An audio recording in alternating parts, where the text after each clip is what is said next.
serdecznie w Muzeum Sztuki Nowoczesnej w Warszawie i w imieniu muzeum bardzo serdecznie witam Państwa i cieszę się, że zgromadzili Państwo się tak licznie podczas dzisiejszego bardzo szczególnego, chciałam powiedzieć wieczoru, ale właściwie popołudnia. Będziemy dzisiaj rozmawiać o bardzo szczególnej postaci, ale będziemy też rozmawiać w bardzo szczególny sposób. Chciałam też podziękować wszystkim, dzięki którym to spotkanie jest możliwe. Wydawnictwu Słowo Obraz Terytoria, ale też Izabeli Grocholskiej, która przyczyniła się w znaczny sposób do zorganizowania tego spotkania. I mamy dzisiaj wspaniały wieczór, więc nie będę już zajmować czasu. Chciałam też przywitać gości, którzy są z nami nie fizycznie tu w muzeum, ale którzy oglądają transmisję. To spotkanie jest transmitowane online, więc witam też wszystkich, którzy siedzą i oglądają nas przed telewizorami i innymi czytnikami. Przekazuję głos Ewie Wysockiej. Szanowni Państwo, ja króciutko, zanim zacznie się ta część, na którą wszyscy Państwo czekają, czyli rozmowa. W imieniu wydawnictwa Słowo Obraz Terytoria chciałam serdecznie podziękować jednej osobie, dzięki której w ogóle to wydarzenie doszło do skutku i dzięki której tak naprawdę powstała książka, edycja polska książki pod tytułem Marka Rothko Od środka. Ta osoba, dzięki której to było możliwe, stoi obok mnie, Izabela Grocholskiej.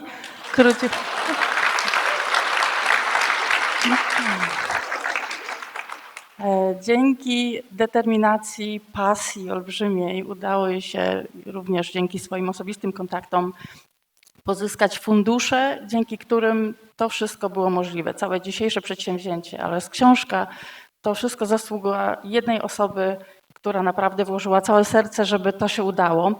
Dziękujemy jako wydawnictwo za zaufanie, którym nas obdarzyłaś, przyszłaś z tą książką do nas.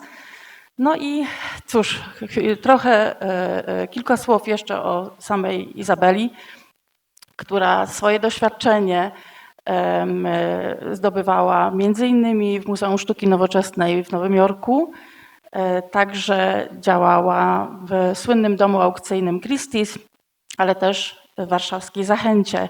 Także osoba, która tutaj na linii Nowy Jork, Warszawa zajmuje się zawodowo promocją kultury i sztuki. Izabelo, dziękujemy.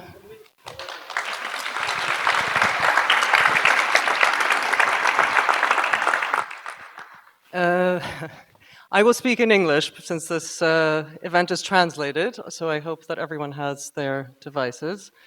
And if I must say one thing, that if there's anything that working for many years at an auction house teaches you, it's never to expect the words thank you. So this is a very nice change of scenery. And I will use a cheat sheet because my brain is barely functioning at this point. So, without further ado, Excellencies, ladies and gentlemen, friends, strangers, thank you for joining us for this extraordinary evening of conversation with Christopher Rothko, whose beautiful, truly beautiful and important book on his father, the great American artist Mark Rothko, has just come out in Polish. On the 10th anniversary of the original English publication, and the 12th anniversary of the Rothko exhibition held at the National Museum in Warsaw under the leadership of Agnieszka Morawiecka, who was the director then, who is here with us this evening.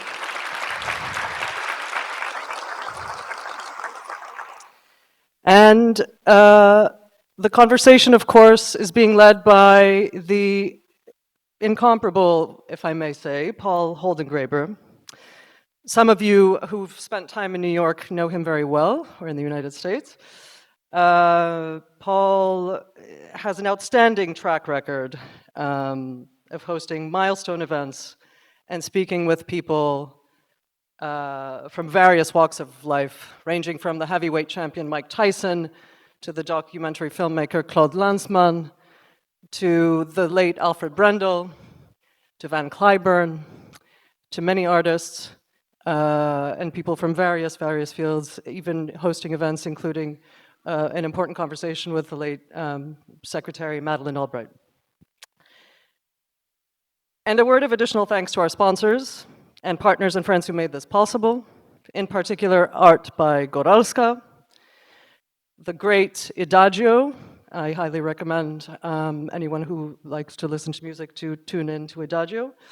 Mr. Jerzy Czubak, Ania Krasińska, and those anonymous supporters, you know who you are. Again, thank you. You understand what matters, especially, and with great enthusiasm, you understand what deserves support, especially during uncertain and troubling times. I also need to thank the great team at Territoria who published this wonderful translation and this beautiful edition. In particular, Daria Majewska, Alicja Smaruj, Ewa Wysocka, who spoke earlier, Joanna Kwiatkowska, and of course Christie's, my former alma mater, for co-financing this publication. And of course, thanks to the dedicated team at MSN, I cannot thank Dorota Szopowska enough, who is an extraordinary face of this institution, and she'd be an extraordinary face of any institution, so she deserves a special round of applause. She's probably still working on tying some loose ends, and that's why we don't see her here. But she definitely deserves the utmost thanks. Thank you.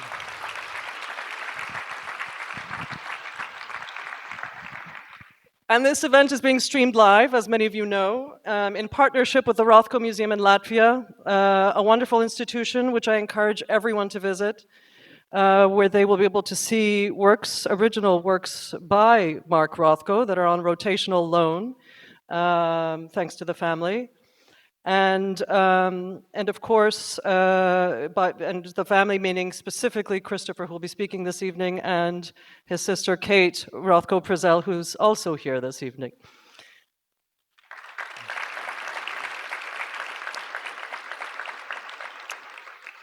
And the Rothko Museum is also an important center that supports and promotes contemporary art and artists.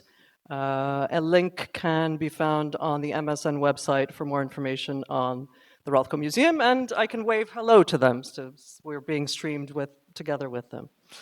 And a few announcements before we begin, and I promise to make this very short at this point. Christopher's book is available for purchase at the bookstore, which is around the corner, and Christopher's kindly offering his time to greet all of you, to sign the book as needed. There is a table outside that's set up that you can line up and meet him there after the event. There will be no Q&A because we really do want to focus on the conversation more than anything else. However, if you do have questions, or as I would hope you would wish to express your incredible enthusiasm about the nature of this event, you can approach both of them, both gentlemen, afterwards. And so I'll just say one final thing. During one of our preparatory calls, Paul asked, "Why me?" And I will answer to all of you, just you see. And without further ado, I invite both Paul Holdengräber and Christopher Rothko for this conversation.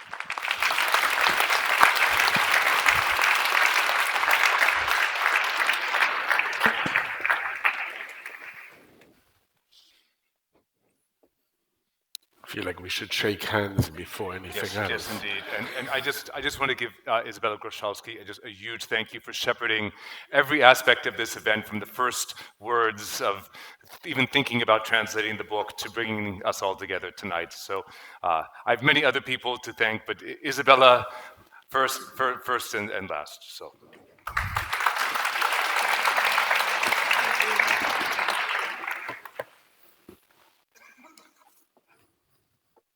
This is my Mary Poppins bag. Let's see what else I have in here. No, I don't think I need this, no. No umbrella. No umbrella yet. It's been such nice weather here. It's so wonderful to be in Poland for the first time. I'm really very, very grateful, obviously, to Izabela. I won't pronounce her last name because I get it wrong. I'm so grateful to Izabela for having pursued this dream of making this evening, late afternoon happen.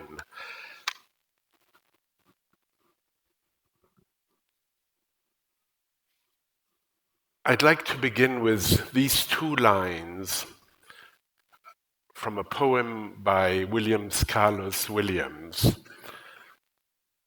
And this is how it goes. Dissonance,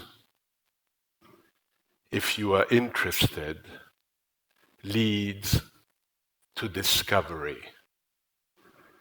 And before we do anything else, I'd like us to listen to some music together, the first movement of a quartet by Mozart called Dissonance.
Before saying anything else, I see people out there.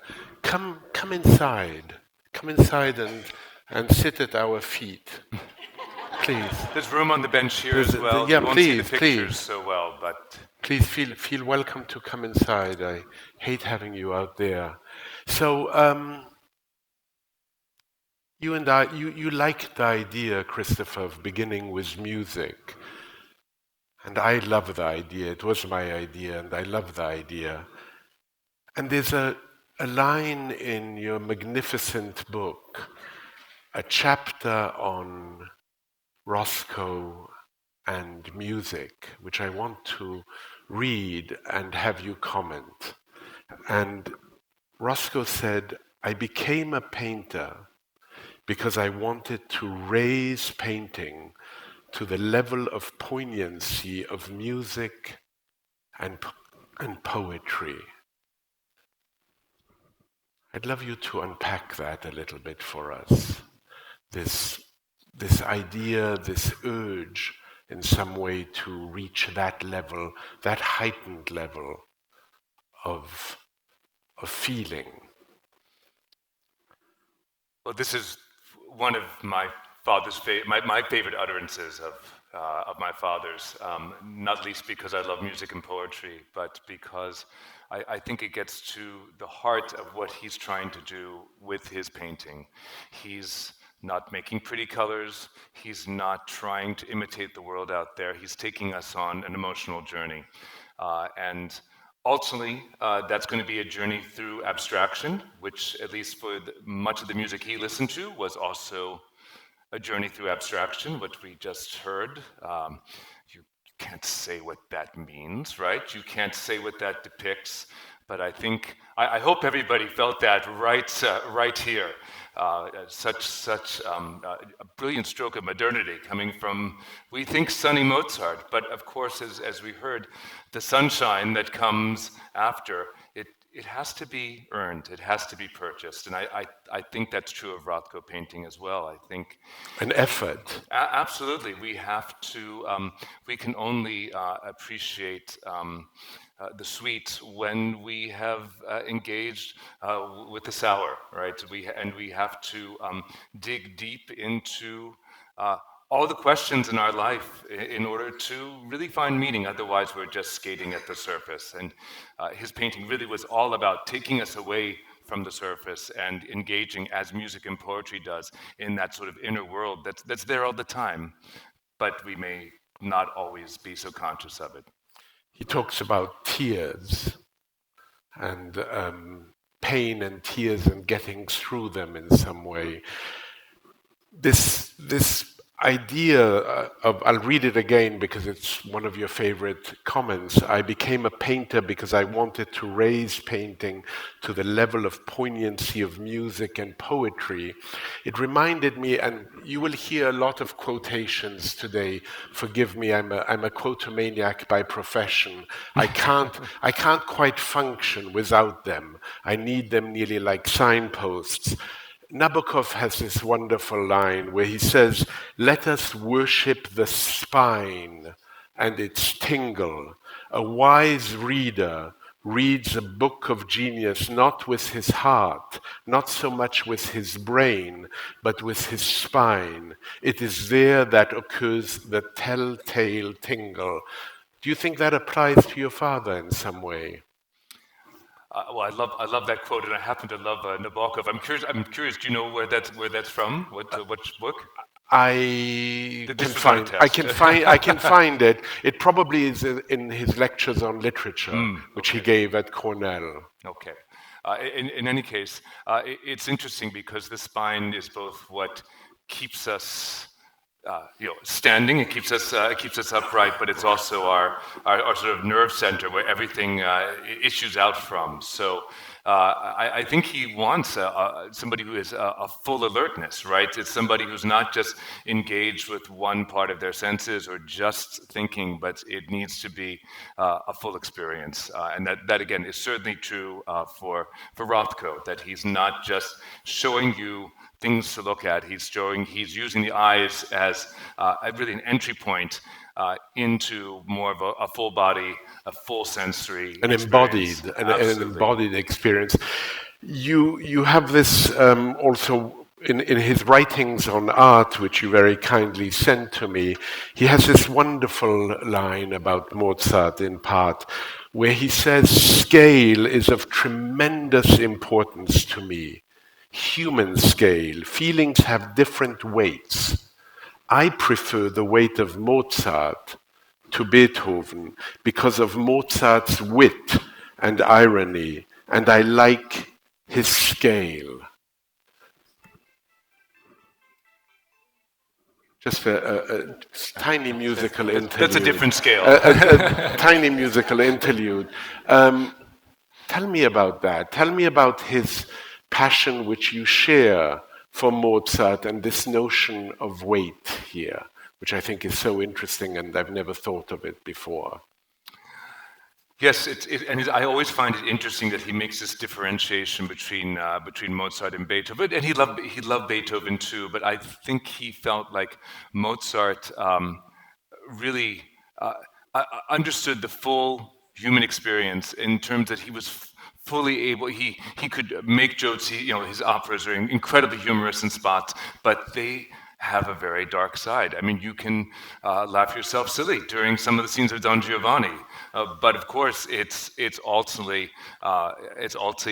somewhat of a moralistic tale, right? And it is really getting at very intense human interactions. So when I think he's talking about scale in Mozart, again, you can have these incredibly light moments with just, Mozart's phrases are very short and just a flurry of 5 or 6 notes, and you have the theme for the piece, but he layers it and layers it and layers it until he makes something of tremendous import. And that's again, one parallel to my father's painting process, where you may see a pretty color on the top, but there are 7 or 8 colors underneath it, and they all feed into our appreciation or really our experience of how the painting functions. To stay with music for a moment longer, you actually think that music is a good entry point to understanding your father's work? I think it's especially insofar as, again, particularly classical music, which is what he was listening to exclusively. We're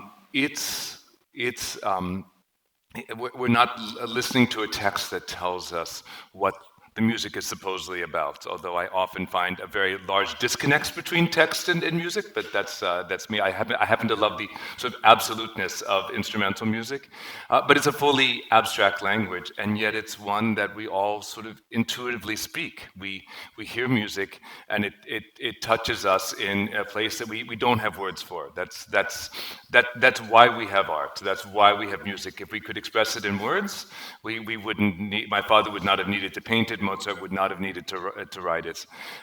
So there's a parallel process in terms of having something that touches us inside, and from there we gain understanding. And he longed to be a musician, to be a composer. And this brought to my mind last night as I was preparing, I was remembering this wonderful conclusion of Walter Pater of the Renaissance. Walter Pater was, for those of you who don't know, was Oscar Wilde's professor at Oxford. And he writes this: all art constantly aspires to the condition of music. We are all condemned, as Victor Hugo stated, under sentence of death, but with a sort of indefinite reprieve. We have an interval, some spend this interval in a listlessness, some in high passion, the wisest, at least among the children of the world, in art and song. For our one chance lies in expanding the interval, in getting as many pulsations as possible into a given time. Great passions may give us this sense of quickened ecstasy and sorrow or love, the various forms of enthusiastic activity, disinterested or otherwise. And in reading that, I was reminded of your father's comment, Rothko, for whom he said, art is ecstasy or nothing. And yes, this is clearly, I've not heard that quote before, which is quite beautiful. And clearly for him, art is an ecstatic process. I love this idea also of the pulsation, because of course, music is ultimately nothing other than frequencies. And again, I think this is a way that art and music connect with us. We all have our own sort of internal frequencies, and it touches those points. And I do think there's a physiological response. My father talked about this in terms of people who cried in front of his paintings, and it's there's nothing overtly happy or sad necessarily about a painting, but it touches a certain frequency that I think we're hearing about here, and we all share those, although I think we all maybe are tuned slightly differently. But that's a commonality. My father is always looking for that common ground amongst all of us. He's not talking to you or you or you. He's talking to all of us, but in hopefully in a voice that speaks or connects with each individual. You talk about connection. Now, among the passages that in your splendid book, which I hope all of you will get in whatever language you read in, probably in Polish. Your father died, ended his life when you were but 6 years old.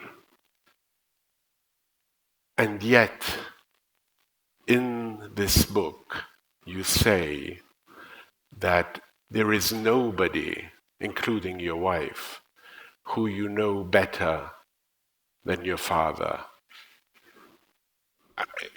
I'm still dumbfounded by that comment. And it would seem that one of the ways in which you got so close to your father, perhaps the entry point for you into his universe, which of course now you've pursued much more, is through music. Tell us more about this. You write about it, but it's so beautiful that I'd love you to expand on it a little bit. Of course, and when I say I know my father, and I think I said also my mother. I think I included them, made them a package. But this is a little bit of my training is actually as a psychologist. So if I were an honest person, I wouldn't be talking to you about Rothko. I'd be talking to you about psychology. But this is a little bit of that training where core personality is generally understood to form by about age 3 or 4. And your parents are, whether we like it or not, our parents are the largest influence on that. So there's a way that my experience with my mother and father are in my DNA, in my understanding of the world, in a way that no one else can quite mimic, because I did not spend as much time with anybody else. Maybe my sister. My sister's somewhere. You're in the mix as well, but. And so they've shaped the way I view the world. So I don't know everything about them, but I think I mentioned you. I don't know everything that's true about them, but I know instantly when I hear something that's not true. So there's that sort of core understanding. Now, as you mentioned, our relationship, at least on the surface level, ended when I was quite young, when I was just 6 years old. But he was very active in shaping my life, and particularly through music. He saw very early that I responded so actively to music, and he took great joy in playing some of his favorite records for me, and seeing me respond so readily. So this is, he sent me on a lifelong journey through of musical exploration, but it was really through our shared joy in listening to it, but we had quite, I was 3 or 4 years old, maybe 5, but quite high-level discussions or they felt that way to me at the time, about the music, even at that point. And he shared very openly with me and did not condescend. But it's an uninterrupted conversation you're having with him. You know, he died when you were 6 years old. I'm reminded of that wonderful poem by Naomi Shihab-Nye, who says, "People do not pass away. They die, and then they stay." And for you, he not only has stayed, but you've devoted now how many years of your life to getting closer and closer to your father? And yes, I think my position's a little bit unusual, because I think what you speak about is true. For me, that's patently true, because he has remained in the public consciousness, and that consciousness has, if anything, grown over the decades since he's passed. So he has very much stayed. But yes, I have elected, not without the help of my sister, to engage with his legacy and because I do feel there is a way that I connect with his work, and it's been inspiring for me to work with his legacy and do what I can to present it to the world. Christopher, why don't we look at the first few images? I'd love you to talk about a Rothko that maybe is less immediately known. Perhaps we could look at maybe in the order in which they come, okay. And one through 6, maybe. Certainly. So we're going to just let those roll slowly up there? Okay.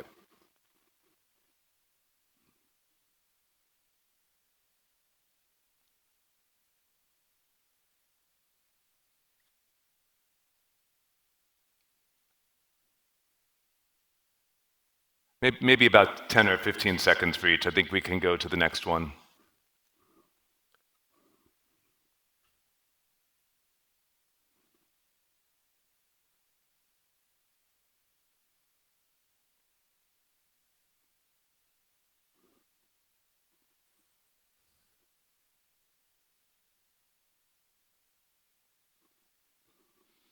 So I don't know how many of you were able to see the exhibition at the National Museum, the Rothko exhibition in 2012.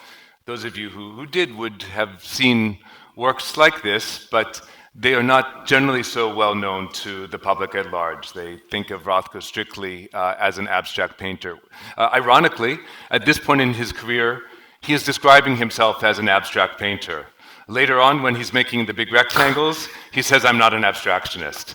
Yes. The wonderful line here, I'm not an abstractionist. I'm not interested in the relationship of color or form or anything else. I'm interested only in expressing basic human emotions, tragedy, ecstasy, doom, and so on. But anyway, I interrupted you. No, not at all. But yes, I think that is what he is always hoping to express through his work, these really existential questions that we are facing all the time, whether we allow ourselves to see them, and to see those poles of ecstasy and doom, and to experience those even as we're trying to go about our lives. So he's trying to develop a language in which to express those feelings, express those ideas. But it's there from the first. It's there in these paintings, and he is simply trying to find the most direct, the most concrete way of showing these, something that is going to be really immediate to his viewer. And ironically, he comes to abstraction, which I think most people don't find immediately a source of great clarity, but in fact, he feels like it is the most distilled way of talking about those basic existential ideas that are common in every culture and in every time and with every human being. How do you find them played out here? Well, this is an image from the New York subway. There are a few that he's made. Yeah. Yes. He paints 16 or 17, and I don't think he ever makes a series. They simply happen over time. I do think they are for him a metaphor of the human condition. We should remember this is during the Great Depression.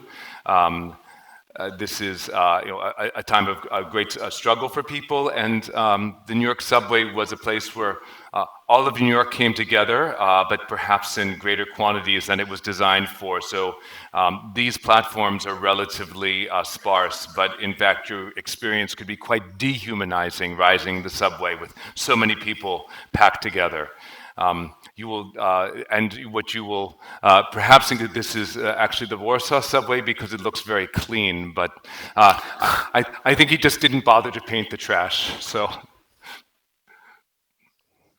but in any case, these figures who almost they don't really have any real persona to them. There's no detail about them. These are not people that we can really get a sense of what their lives are about. They are placed in this environment, which itself is quite abstract, and we sense there are other ones that are much darker and much more cramped. This is fairly spacious, but again, it's almost a void, and we don't fully, I think, understand, or it's not a comfortable space. We don't feel them like rooted in a place. And my sense is that for him, that is sort of a metaphor for the human condition of so often not quite knowing where we are and trying to root ourselves. Yes. But Christopher, for you, there's a great coherence between these works and much later works. How so? Well, for one thing, and we can see this if we want to scroll through some of the other works. Number 2 or number 5 would be good choices. He's never depicting personality. He's never delving into character. There's always an abstraction to what he's doing, and he is trying to create with sort of broader brushstrokes what's this interpersonal connection that he's feeling with all of us, again, not directly to you, but knowing that what's human in you is the same as what's in him, and that we all have a common experience of the world. So this painting, which is no city in particular, and these are no people in particular, but is a common sense of sort of an urban environment where we all become a little bit faceless. And these buildings around us, they are both our homes, but they're also these sort of foreign and somewhat oppressive objects that keep us hemmed in. It's not a comfortable space. So we're still on number 2. So there are other paintings where there is less of a sense of crampedness, but again, he is speaking to that sort of anonymity that the urban situation foists upon us, and he's imagining that most of us have that sense of being in a place and not really feeling like we belong. There's a famous quotation from your father, which I'd like to both read and compare and contrast to a statement by Nicolas de Staël. He writes, "You think my paintings are calm like windows," which is also really interesting. We can talk about windows in some cathedral. You should look again, and we can also talk about looking again. I'm the most violent of all American painters. Behind those colors, there lies the final cataclysm. And Nicolas de Staël wrote this. I came upon it a few days ago, and I asked you if your father and Nicolas de Staël had a connection, and you don't really know. Yes. We don't know. My painting, I know what it is. Underneath its appearance, its violence, its perpetual power plays. It's a fragile thing in the sense of the good, the sublime. It's fragile like love. And you talk about fragility and humanity. So perhaps you could explore a little bit, not necessarily Nicolas de Staël, but your father's comment about the final cataclysm. Yes, well, there's so many entry points in that quote. I know. But let me talk about these strong emotions, and perhaps we should go to some of the later paintings. Yeah, well, I was going to put up 21, 22, 23, 24, 25. Let's see, 21 here. So I think the tendency is people see my father's later abstractions, which do not on the surface have a tremendous amount of action. They're not like a Franz Klein or a Jackson Pollock, where there are these broad gestures that can that imply a sort of violence of gesture, although I'm not sure that's actually always how they were painted, so certainly not for Pollock. But I think my father would have objected to that sense that this is strictly a meditative experience. I think he lures you in that way, right? He invites you in through color. He invites you in through some of the softness of his edges. But underneath there are, first of all, in the way he paints them, there are so many layers of color. So what might seem like a pillowy, green or white on the surface actually has many layers that are much darker underneath. And I think for him, that's actually a way of rendering our emotional states, because, I can say that I feel happy, but are we ever simply happy? No, we are an amalgam of many emotions, many feelings, and it may add up to feeling nominally happy, but in fact, it's a very complex mix that happiness you can put a pin and it will deflate, right? Because there's so many other feelings that are in us all the time. So I think he's talking about the fact that he is not letting you rest easy when you look at his paintings. If you really engage with them, he's going to get inside you and he's going to stir things up. He's not interested in having you go about your day. He's interested with you engaging with that, well, why am I here and what's going to happen when I die? That's just that. Just that? Just that, right? Well, I think absolutely that, and other things too. No, what I mean by that, it's this exit. Do you hear a lot of echo? No, it's just me hearing it. I'm hearing myself twice. This existential feeling he puts you in front of, this notion of windows. People have sometimes interpreted, and I think you oppose that view of your father offering a window. It's rather a way of looking inside rather than outside, which explains in part, I think, the wonderful title you gave to your book. Yes, I think he's quite clear that he is not offering vistas on the world in any of his paintings, but he is through these, what do you want to call them, horizons, however you interpret that 2 or 3 rectangle format, he's giving us ways to enter into our own inner emotional world. So they are, many of the paintings, not all of them, but many of the paintings are very inviting. But he's not inviting you out. He's inviting you in to, depending where you are at that moment. It can be a very complicated place, or perhaps not in that moment. But in any case, he's giving us more of a window on a soul than a window to the outside world. In a chapter where you talk about the Rothko chapel, you have this line: "You must pass through the existential crisis and emerge perhaps not victorious, but reinvigorated, and certainly with a new understanding."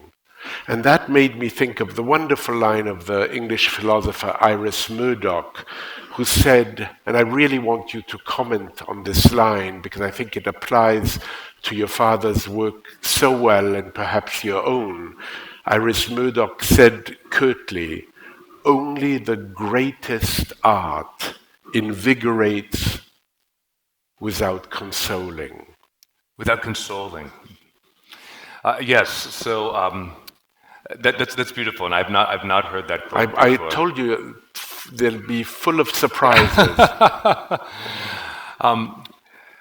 Yes. So look, there are again many points of entry there as far as Rothko goes. But I think he is more interested in stirring your feelings than to give you peace.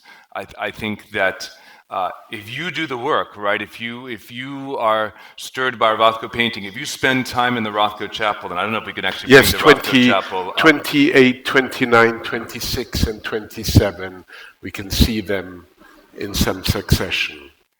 If you spend time in the Rothko chapel, and there are many people who think of this as one of the actually truly great meditative spaces in the world, but I don't think they see it as such a great meditative space because they go there and they're instantly at peace. I think they go there and they take a journey. And I'm thinking of having looked at a lot of religious art in the last couple of days. I'm thinking about the temptation of Saint Anthony. And I'm thinking about Christ's journey through hell on his way to heaven. It's never just we walk to the top of the mountain and we celebrate, right? It's always the hard-fought victory that really brings us satisfaction.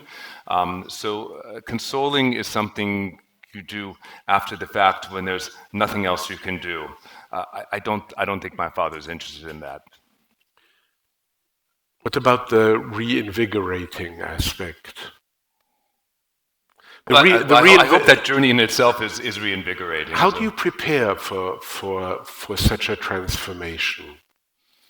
Well, I will say in terms of the Rothko Chapel, if I prepare, then it actually has less effect. Right. I think you have to allow the rawness, and we're not all prepared for that every day. But I think if you go there with preconceived notions, or you have expectations about how I'm going to interact with this, being moved. Yes, it's a little bit contrary to the process. It's really a matter of opening up, and again, I think we all have days where we can do that, and days where we can't. So there's a wonderful letter which you drew my attention to, but then I found it again over and over again, of Rothko and Gottlieb on June 7th, 1943. I take it's a very famous letter, where he says, and I think in many ways this could be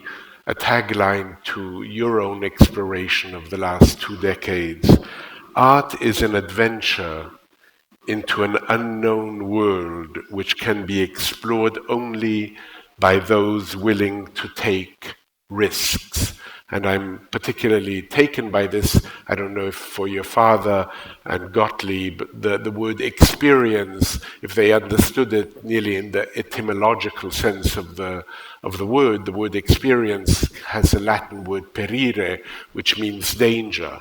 And so in every experience there is a risk, and I'm reminded of the wonderful line of Jean-Luc Godard, who said, "He who jumps into the void owes no explanations to those who stand and watch." And I'm wondering about that risk-taking your father spoke about, and quite frankly, Christopher, your own. that's an interesting twist on the end. Do we have the Rothko Chapel up? Can we go back to one of the interior scenes of the Rothko Chapel? Because yes, right. This is perfect. So you mentioned that the void, and Rothko's abstractions are often seen as being voids, as having actually no content, and certainly by the time he gets to the Rothko Chapel, people see him as just inviting us into the abyss. And I think he would actually argue against that. He always was passionate. There was content to his paintings. They were not simply tests for you to put only your feelings onto. It's always an interaction. But he does step, as he goes on in his career, more and more out of the way, and he invites you, in fact, to take that step. And it is a daring act, and particularly at the Rothko Chapel, he gives you just a little bit. He gives you just a suggestion. He gives you just a starting point to the conversation, and you have to be willing to take it on yourself. He's talking about risk-taking in 1943. Right. In 1968, he actually realizes that in its fullest, and the chapel can be a wonderfully embracing place. It is a 360-degree experience. Triptychs on 3 sides of you and paintings on all the corner walls. It's actually an octagon in shape. So it surrounds you, and it's an embrace, but it's an embrace you need to make sense of for yourself. In preparing for the conversation today, I was very strict with Isabella, wanting the chairs to be as much in the round as possible, so that you two would, as it were, embrace us. A word that comes up again and again in your book is a notion of drama. You want me to run with that, or do you have a further thought? I have many further thoughts, but the worry with me is always I'll say too much, and I want to hear more from you. The word drama, which also is interesting given your father's great interest, which he explored during a whole year of reading philosophy, of reading Greek drama, particularly interested, I think, in notions of, which interest me greatly, in notions of dialogue. I mean, I've made a profession, and when people ask me what I do, I tell them I chat for a living. Or I love the notion of Tristan Tzara, who said that thought is made in the mouth. It's through the very act of enunciation that we come to our thoughts. But drama and dialogue, there is no such thing as a work on its own. No, his painting from the very first is interactive with his viewer, and the viewer has to be a part of that or remains relatively dead on the wall. He actually talks about the drama again late in his career and speaks about small paintings being like novels, but large paintings being like dramas, because no matter what you do, and this is true for him as he paints it, you're caught up in it. You can't exclude yourself from the experience, and that's really that. But he does get this notion initially from reading Nietzsche's Birth of Tragedy and reading a lot of Greek drama and seeing drama as it was enacted then as something that inherently involves the spectator in the process. You are part of the play, and that's very much what he's trying to do with his painting. No passive viewers. You're not invited. You have to dig into the conversation. He needs you. He needs you. I mean, you complete the painting. Yes, and he's not painting for himself. He always says, "I'm not interested in self-expression." He has something that, from the first, he feels like he needs to communicate, but not lecture you. He needs communication. It involves you talking back to him.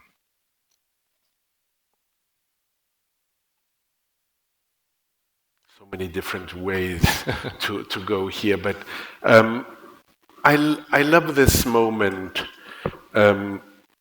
when John Cage writes to Philip Guston, and I feel like it may apply to your father in a beautiful way. When you start working, everybody is in your studio. The past, your friends, enemies, the art world, and above all, you and your own ideas, all are there. But as you continue painting, they start leaving one by one, and you are left completely alone. Then, if you're lucky, even you leave.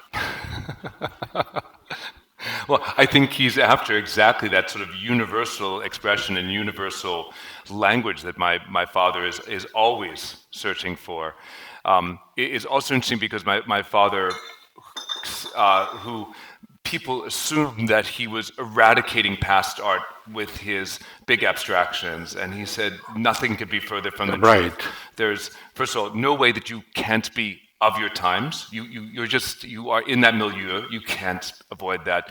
But he never saw himself as a revolutionary, but someone who simply was taking the next step in the evolution of art. So I think he felt that each painting he made was an expression of everything that he had learned by looking at art, listening to music, etc. It's a real, seeing theater, and yet he always painted absolutely alone. So as much as he brought those with him, he did need to clear his studio of at least the daily remnants of those things. He wanted to be just engulfed in what he was making. So were people an impediment then?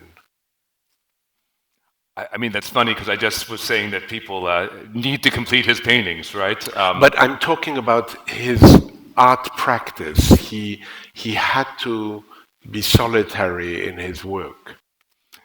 Yes, I think he had to be wholly consumed in it, and I think he tried to take away as much distraction from that as possible.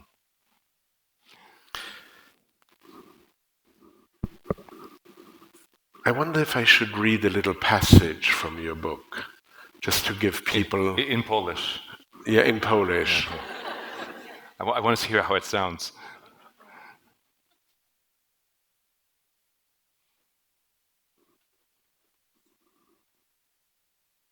Seeing the paintings as dramas takes us out of the realm of the static and shifts our focus away from the surface. For what types of dramas are these if they are not psychological dramas? There are no tangible actors on this stage, just raw feelings expressed honestly and directly, sometimes with an almost brutal and sometimes more, love this, sometimes more caressingly. These feelings, mediated only through the most basic elements of color and form, are in constant interplay, sometimes harmonious, sometimes contentious, and always, like real emotions, in the ambivalent admixtures that continually tint our world. There is no purely black and white Rothko, nor, I suspect, is there really much black and white in our own lives. I love this passage. The caressingly, the kind of the tactile. Tactile is so important, and you bring it up a few times in the book. Nearly a tactile inebriation, one might feel. Yes, and he is speaking about this in his own philosophical writings all the time, that he wants, when he's talking about a tactile art, he's talking about something that is believable, and he goes back to our understanding that when that our first sense, that our first way of interacting with the world, even while we're still in the womb, our sense of touch is active. So when we want to know is something real, it's something we can touch, right?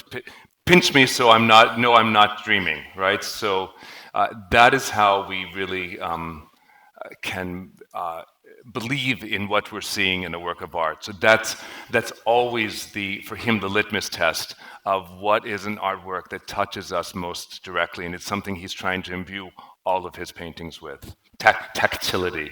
This is a Bernard Berenson concept. Yeah. He does not invent this, but tact, but also the notion of tact. I mean, it's all contained there. The tactile as our most proximate way of being with people, and also this whole notion of tact and the surface and going beneath the surface, which is important too. And yet everything is on the surface. I'm always reminded of that wonderful line of Oscar Wilde, who said, "It is only superficial people who do not judge by appearance." Pretty good. He was occasionally witty, wasn't he? I know. But following up on this, I don't know if you know the American writer Terry Tempest Williams. I've read a little bit. Wonderful writer, and this is what she says. "I used to believe that truth was found only below the surface of things, underground. I was a disciple of depth. What was hidden was what I desired, but something changed. It's a dismemberment of territory. I'm interested now in what my eyes can see, what my fingers can touch, what my hand can know by moving slowly across flesh or fur or feathers or stone. I trust what I see. The surface of things is what we see. I trust what I touch. The surface of things is what we touch." In what way does this jive well with your father? So it's that's a fascinating quote to unpack.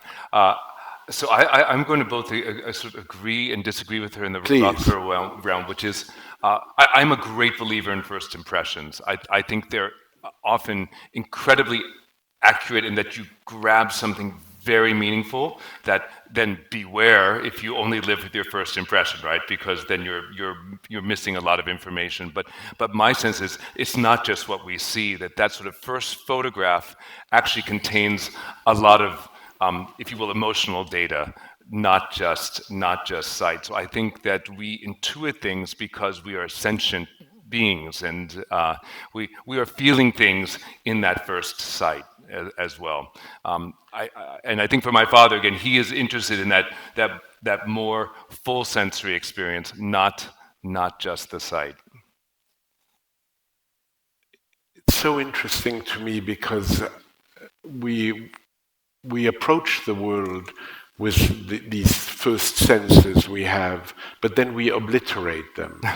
Right? We don't trust. We start to question them. That's what Yeah. I think.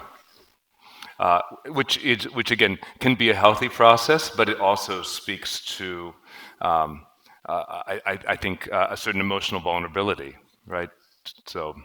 You talk in your book that this book is a journey of discovery, kind of an existential discovery for you. What do you continue to find out? In Rothko's work? Yeah.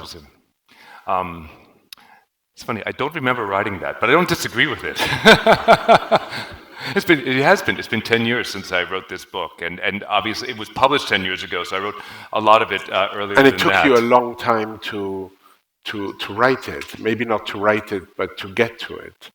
Yes, I mean, some of these essays existed first as essays for catalogs for exhibitions, and then they started to amass and build on one another. But I realized there were areas that I was not, in my father's work, that I had not addressed, and it would not necessarily make sense as a catalog essay. And I realized that having spent as much time with my father's work as I had, that I wanted to sort of gather those thoughts and put them in one place. And then I was much too busy with exhibitions to actually write this, so I was rather strict with myself for a while and made myself sit down. But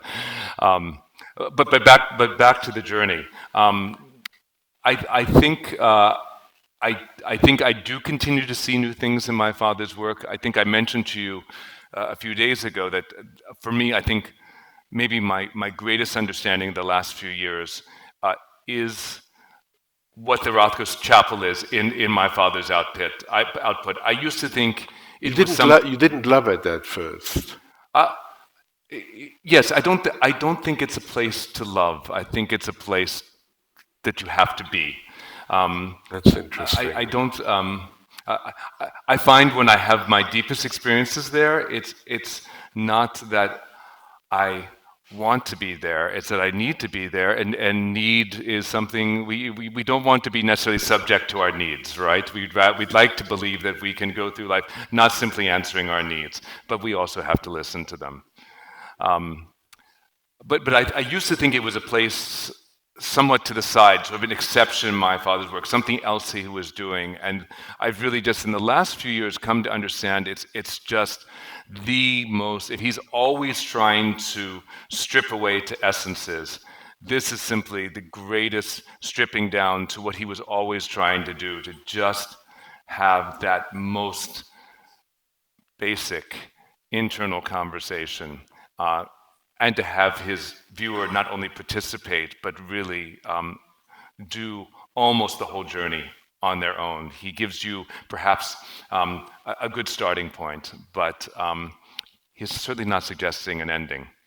But it's a conversation between what and what? That's a very good question. It's a question that is haunting me as as I've delved into your work on your father, partly because I'm so interested in the notion of conversation. But this is a conversation that in some way is not predicated, but contains in it the seeds of deep transformation, of not a cognition, a recognition that changes you. Yeah, yes, and I guess my my best answer, at least right now, it's a conversation between each individual and the ages. That you go in there and you experience not just yourself, but the human condition as it has existed and developed over centuries, millennia, back to the shaman in some remote place thousands of years ago, trying to come to grips with the world and get some sense of his or her place in it, and perhaps our ancestors who hadn't even developed language, but were trying to make sense of this often violent, cataclysmic world full of all sorts of mysterious things, and they didn't even know how to begin to organize that. I think ideally, he would like you to go back to that place. I think that's where he was trying to get to. I don't know if he got there, but that was, I think,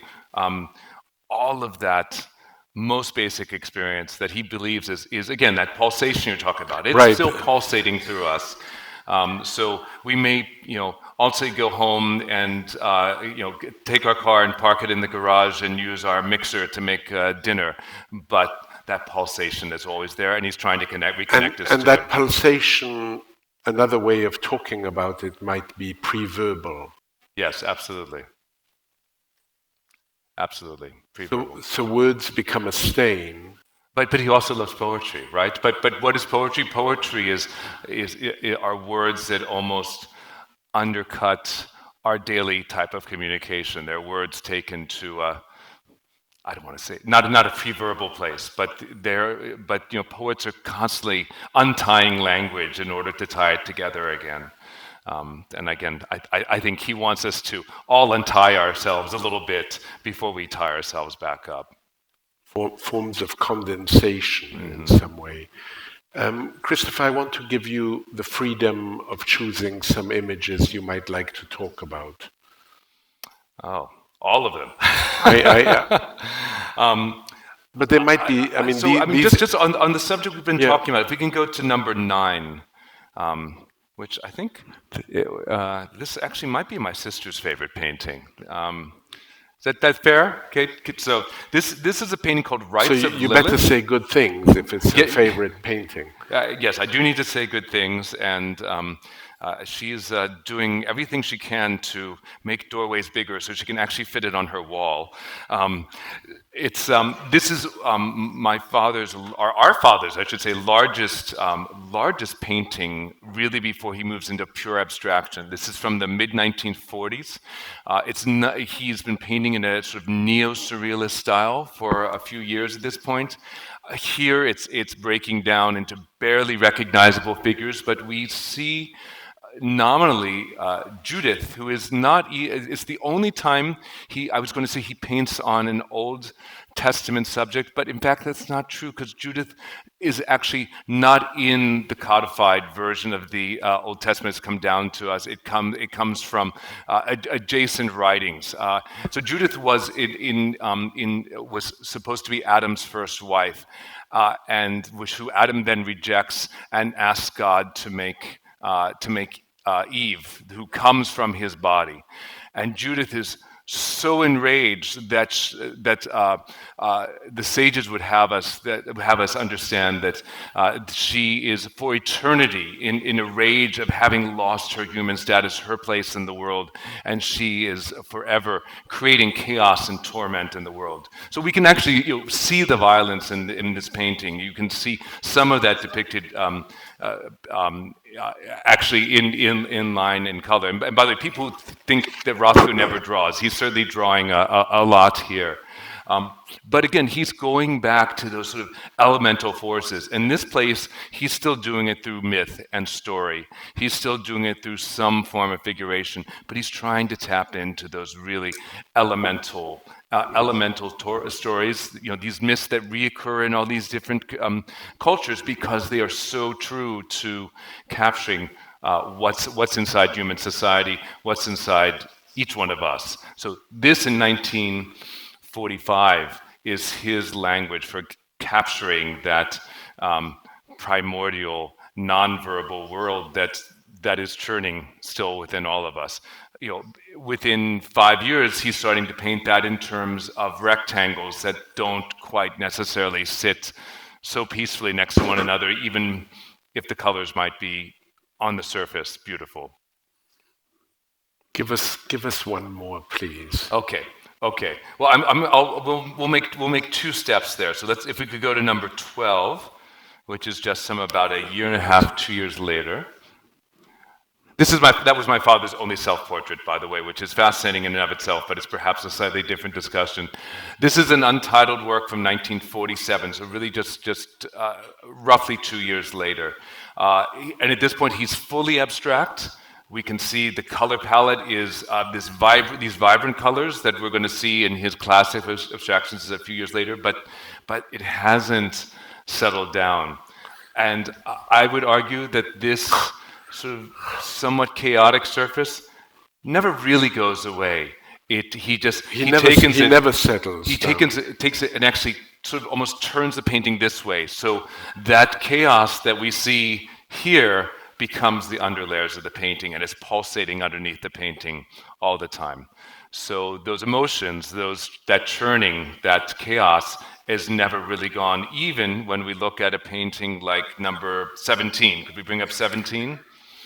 And this is about as it's always mitigated by Rothko. This is about as classic Rothko from 1956. Probably has a color title, but it's really all of these works are untitled. He doesn't want to start the conversation. He wants you just to experience the painting. But this painting, which I think on first glance is, yes, it's so beautiful, it's so inviting, but it's not settled. These edges don't really coalesce. There is this, potentially cataclysmic interaction between the 2 rectangles, and underneath each of these areas of color, there are, again, many layers that are percolating below the surface, and I think in his mind causing some trouble. I can't not ask you about titles. You have a wonderful chapter in the book about titles. Willfully untitled is his work. His work, hard sometimes even to know exactly when, because it only when it left the studio. It's very interesting with you. But talk a little bit about this notion of leaving a work without a title, so that what? What does a title do that takes away? Well, he does not want to prejudice the conversation he's going to have with you in any way. He doesn't want to say, this is what this painting is about, because even if that was some of the thought process for him, he doesn't want to say, and that's what it's about, because again, we can have a conversation, and I'm going to come to you with some ideas, but you're going to come to me with some ideas, and hopefully during that process, we have some new ideas, right? So it's no longer, we have the Sacrifice of Iphigenia. That's a painting of his from 1945. And he's using that myth to start the conversation, but he realizes just about a year after that he stopped your side of the conversation to some degree, or he's channeled it too much. He wants the image ultimately to guide your experience of what he's talking about, and then you need to talk back. And you need to talk back not with what he's told you it's about, but with what you felt it's about. And then what's your reaction to that? Christopher, one aspect of your book that I find so intriguing, might not be quite the right word. It's the proximity you have with your father and the absolute attempt throughout to remain distant. Not objective, but distant. Careful that the life and the work don't necessarily mesh. Why? I mean, it's. I have to say, I found that father-son relationship so interesting, and I've told you, and I will let you answer, I promise. I've told you there's one other example I know of an extraordinary bond. When Nathaniel Kahn, the son of Louis Kahn, made a movie, which I don't know if you've seen, called My Architect. He lost his father when he was 11. So also not advanced, I mean, still a young boy.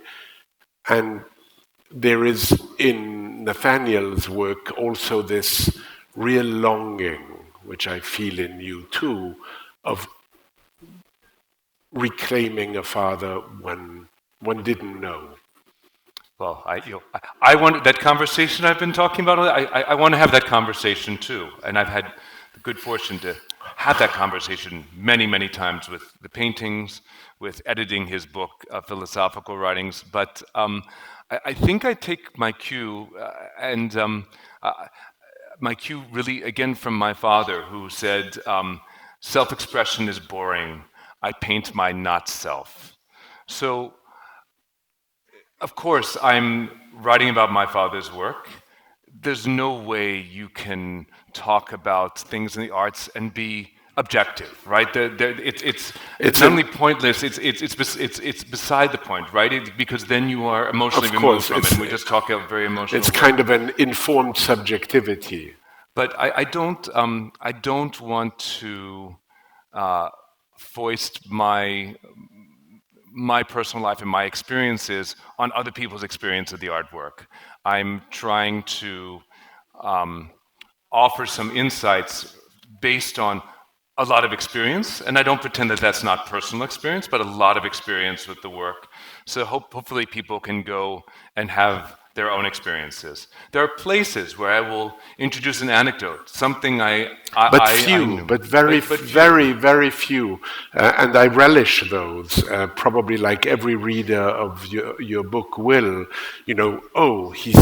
something has come through that one didn't know before, and it comes from such a reliable source.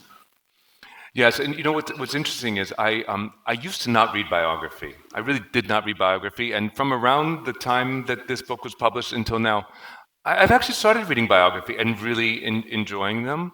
But I always have a sense of there's just always conjecture. You can't really get in another person's head. So I'm trying to really base my observations on what I've seen and experienced. Some of this is just, simply installing the work and seeing it speak and learning from that. And again, I understand that's not an impersonal process, but I'm also not interested in talking about myself. I really want it to be about Rothko's work. Not talking about yourself, and yet there's a familiarity with the work over time. And I've always been very fascinated by this notion of aging and taste.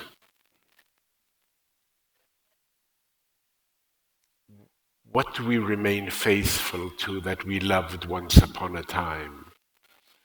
Well, then we could get into a whole question about nostalgia too, right? Which is also another function of aging. But again, I think first to, as I like to divert to my father, we've talked about how he sort of stayed true to what he tried to do from the beginning. I think he pursues that throughout his career. But I think in terms of my own experience, I'm vastly more experienced in terms of the art I've seen, the music I've heard, the people I've interacted with, the places I've gone than I was when I started this book, 20 years ago. So I have absolutely zero intention of rewriting this book, but I would write it differently because I'm a different person with more experiences. What would you necessarily change? What would I necessarily change? You're asking me to remember what I've written, but what would I necessarily change? What would you absolutely add? Okay. You want another question? No. No, that's all. I want Okay. 5 hours to go home and start rewriting this book. What would I change? I think that I actually, the very first essay, which is also the longest, and was the first one that existed as a lecture,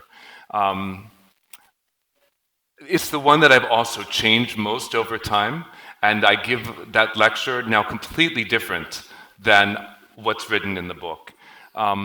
But I actually think I would divert from some of the more overt psychological insights I make at that point. And I've just increasingly taken experiential view, which is not, of course, not psychological, but it's not interpretive in that way.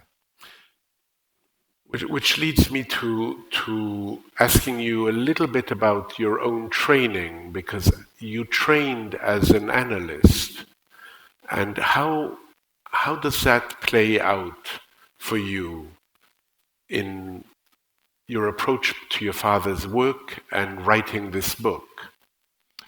So I will just apologize to anyone in the room who is an analyst, because I am not truly trained as an analyst. I am trained as an analytically informed, in other words, in terms of the approach, psychologist. But I have not gone through psychoanalytic training, which I have colleagues who have done that. It's an additional 5 to 20 years beyond your doctorate. So I did not take that route. But it does.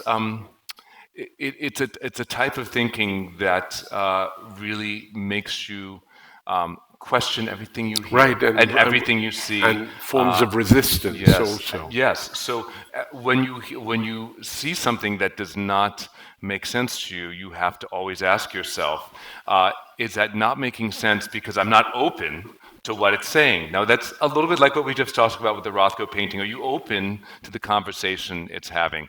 But it's also an internal process of allowing yourself. We started this conversation with dissonance, right? You being Dissonance. open to the dissonance, and one of my own part of your psychoanalytic training is, of course, being psychoanalyzed yourself. So one of my favorite quotes from my own analyst was, I would say, well, I'm not sure if it's this or this. And she would say, well, why not both? And of course, the real answer is it has to be both, because these dissonant things coexist all the time inside us. And again, I think they coexist all the time in great music, and in great art, and certainly in Rothko paintings. I think he's very much painting the dissonance, trying that full experience, which involves I'm doing it, I'm undoing it, I'm redoing it, and it's all at the same time. And as a poem at the beginning of our conversation, before I read you a poem at the end of our conversation, it leads, if you care, it leads to discovery. Absolutely. The tension between them.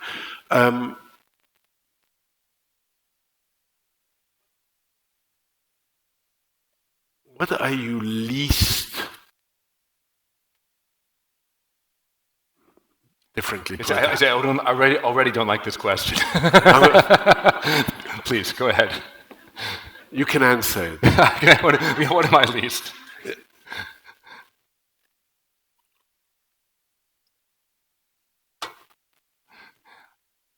You come across all kinds of different interpretations of your father's work. Some of them, I imagine, are irksome to you.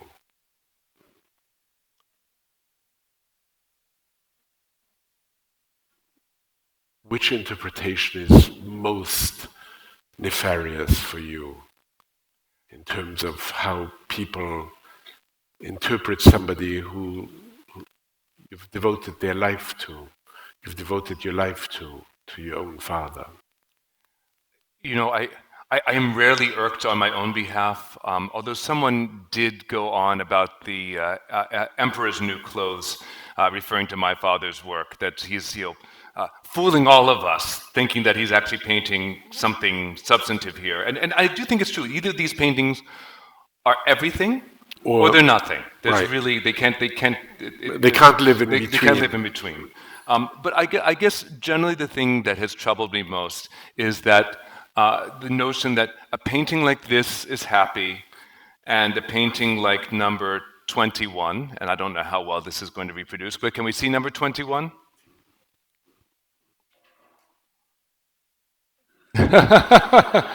He won't go away.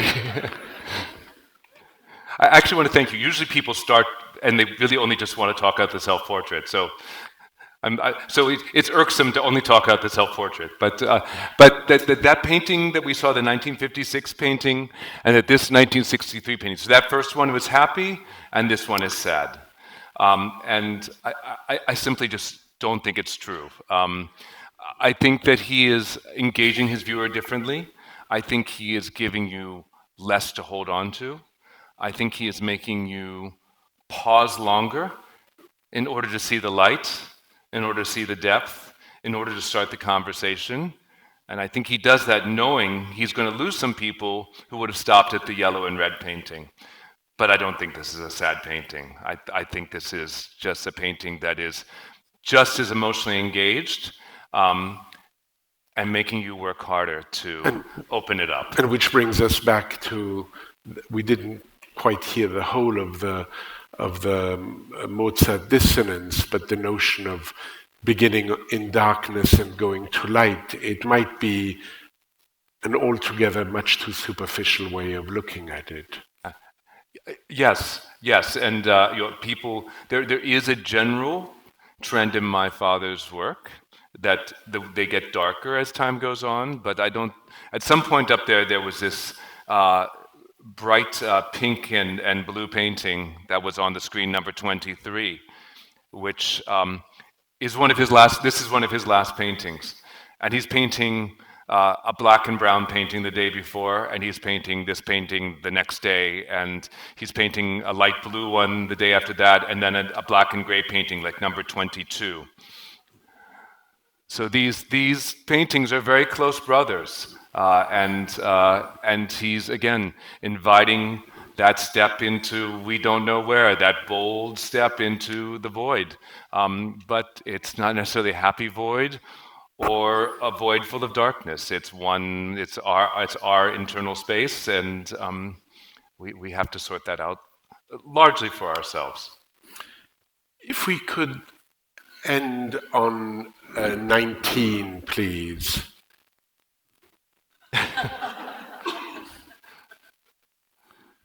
So this is the cover of the book in every language in which it is published and will be published.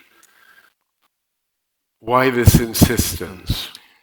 Yes, I am generally a pretty flexible person, and if a publisher wants to publish with a different color cover, whatever painting they want on whatever Rothko book is coming out, I may sometimes make suggestions. I may try to help them find a painting that will actually fit on the cover, things like that.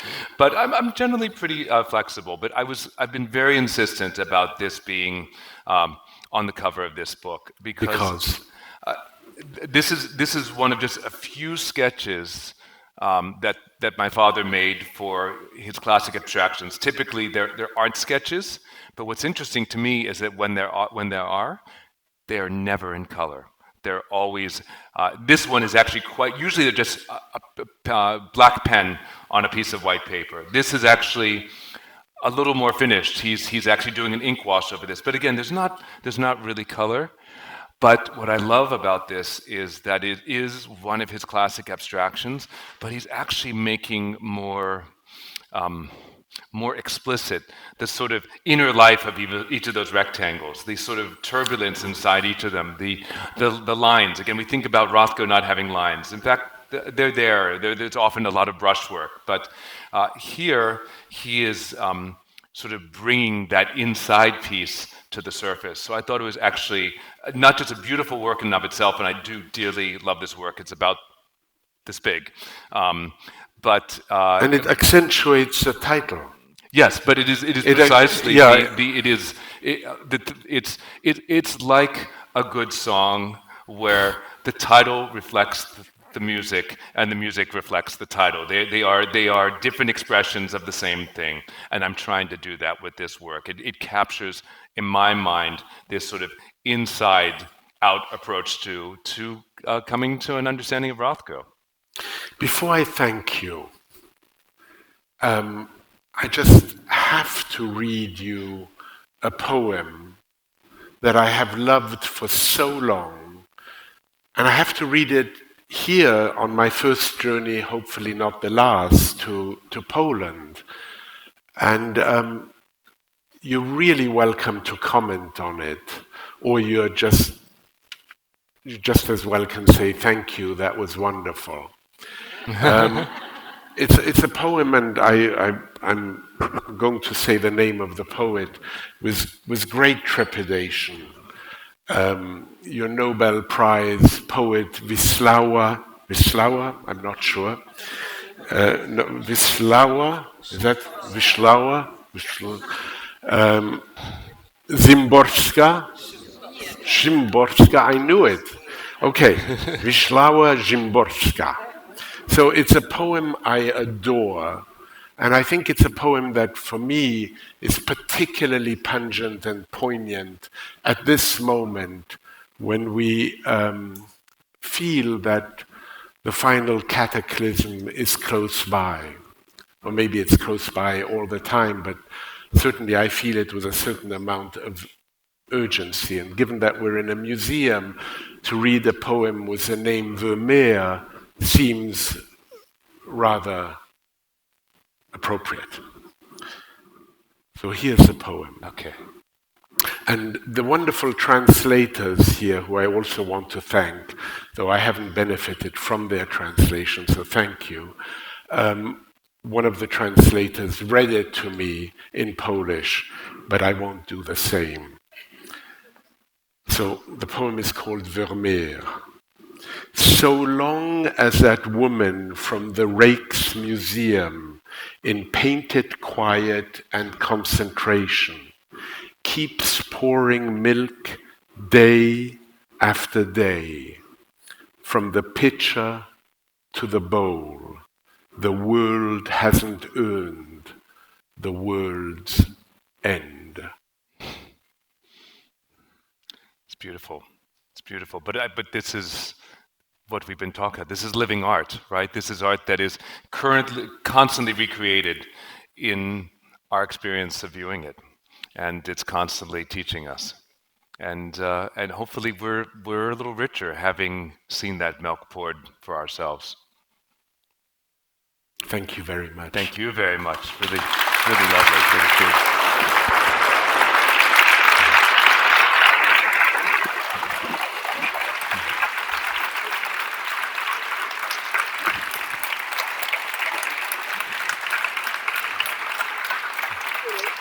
Thank you. You've been a lovely and enthusiastic and very, very patient audience. And I do want to thank our hosts here at the MSN Museum who have really given us the perfect space to bring this off. And I also need to thank the people at Territoria who are bringing my book to life for a new audience. So thank you all, and thank you again, Paul. Really. Thank you.